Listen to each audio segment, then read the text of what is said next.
আজি ৮০তম স্বাধীনতা দিৱস হিচাপে আমি পৰ্বতজৰা সাব ডিভিজনতো খুব জাকজমকতাৰে সকলো ৰাইজক লৈ পেলাই আমিও ইয়াতে পৰ্বতজৰা সাব ডিভিজন হিচাপে আমি উদযাপন কৰিছোঁ।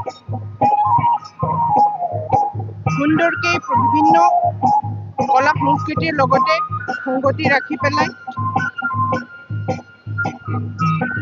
আমাৰ অসম পুলিচৰ ফালৰ পৰা আৰু 4খন স্কুলৰ ল'ৰা ছোৱালীবিলাকে সুন্দৰকৈ পেৰেড প্ৰদৰ্শন কৰি পেলাই ইতিমধ্যে আমি কাৰ্য শুভাৰম্ভ কৰিলোঁ আৰু প্ৰতিজ্ঞা কৰিছোঁ যে এইখিনি মঞ্চৰ জৰিয়তে আজিৰ এই স্বাধীনতাৰ আনন্দৰ দিনৰ পৰাই পৰ্বতজৰা সাব ডিভিজন হিচাপে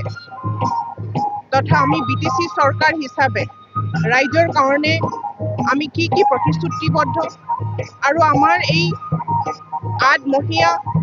BTC শ্ৰীযুত হাগ্ৰামা মহিলাৰীৰ নেতৃত্বত আমি যি উন্নয়নমূলক পৰিকল্পনা কৰিছোঁ, উন্নয়নমূলক কাম কাজসমূহ আমি হাতত লৈছোঁ, এই সকলোবিলাক আমি বিতংভাৱে ৰাইজক অৱগত কৰাইছোঁ আৰু অহা দিনবিলাকত পৰ্বতজৰাৰ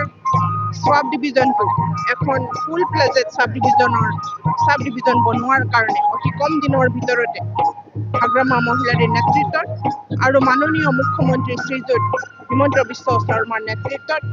আমি পৰিকল্পনা কৰিছোঁ। এয়া অতি কম দিনৰ ভিতৰতে আমি পৰ্বতজৰাখন এখন ফুল প্লেজেড সাব ডিভিজন পাবৰ কাৰণে সক্ষম হ'ম। এই গৌৰৱৰ কথা মই ৰাইজৰ লগত